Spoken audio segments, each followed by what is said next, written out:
السلام علیکم انکل. وعلیکم السلام. انکل آج میں ایک سورہ مائدہ کی صورت نمبر 40 پڑھ رہی تھی، اور اس کے اندر یہ پڑھا کہ اللہ جس کو چاہے عذاب دیتا ہے. اور اس سے مجھے تھوڑا سا اس ترجمے سے، چونکہ مجھے عربی نہیں آتی تو میں نے تو ترجمہ پڑھا. جب ترجمہ پڑھا تو مجھے یوں محسوس ہوا کہ نعوذ باللہ اللہ کوئی ڈکٹیٹر ہے جو کہ جس کو چاہے عذاب دے دیتا ہے، جس کو چاہے ثواب دیتا ہے، جس کو چاہے عزت دیتا ہے، جس کو چاہے ذلت دیتا ہے.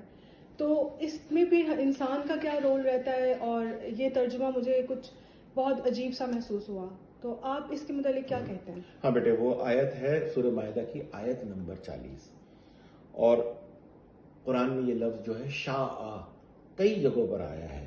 ان یشاء اللہ، من یشاء، انت شاء، انشاء اللہ. بنیادی طور پر اس کا ترجمہ جو ہے ہمارے عمومی ترجموں میں اللہ کی مرضی یا اللہ کی چاہت کر دیا جاتا ہے. اللہ کی کوئی چاہت نہیں ہوتی ہے. اللہ کوئی انسانوں کی طرح اپنے اندر کوئی چاہت نہیں رکھتے ہیں. اللہ کی مشیت ہوتی ہے، اور اللہ کی مشیت اللہ کا معیار ہوتا ہے، اللہ کا قانون ہوتا ہے. میں اس آیت پر آتا ہوں جس کو آج آپ نے پڑھا، الم تعلم ان اللہ لہ ملک السماوات والارض یعذب من یشاء ویغفر لمن یشاء.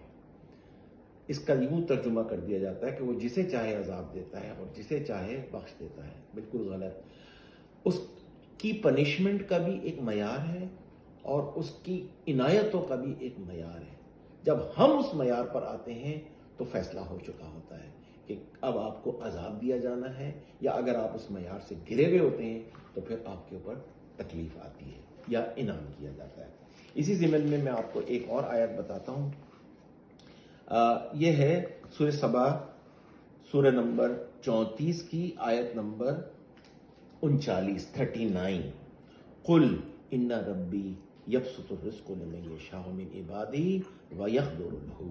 عموماً یہ ترجمہ یہ کر دیا جاتا ہے کہ اللہ جس کا چاہے رزق تنگ کر دیتے ہیں، اللہ جس کا چاہے اس کا رزق کھول دیتے ہیں.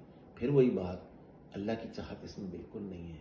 آپ کو اس معیار پر آنا پڑتا ہے کہ آپ کس معیار پر آتے ہیں کہ آپ کا رزق کھلتا ہے، یا اگر آپ معیار سے گرے ہوئے ہوتے ہیں تو پھر آپ کا رزق جو ہے وہ روک دیا جاتا ہے. اور اس کے بعد کا جملہ ہے وَمَا أَنفَقْتُم مِّن شَيْءٍ فَهُوَ يُخْلِفُهُ وَهُوَ خَيْرُ الرَّازِقِينَ.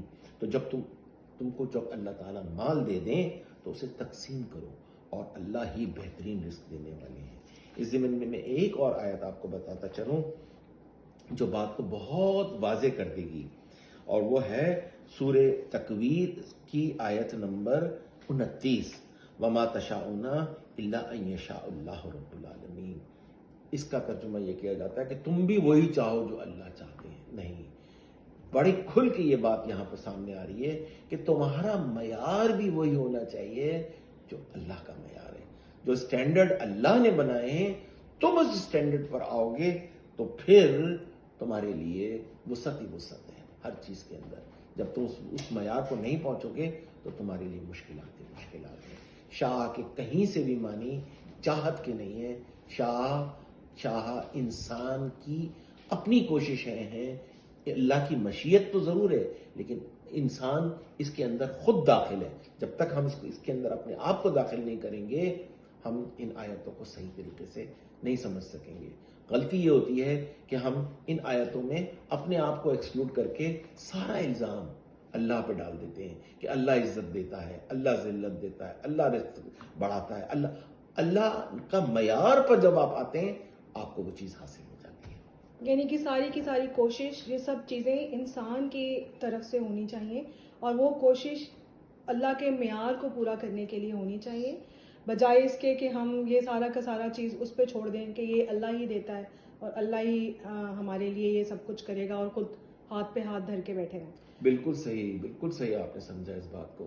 ہم اپنے آپ کو ان تمام آیتوں کے اندر ایکسکلوڈ کر دیتے ہیں اور ساری باتیں اللہ پر ڈال دیتے ہیں. یہ بالکل غلط طریقہ ہے. ہمیں اللہ کی چاہت نہیں ہے، چاہت تو میری چاہت ہے، اللہ کے سٹینڈرڈز ہیں.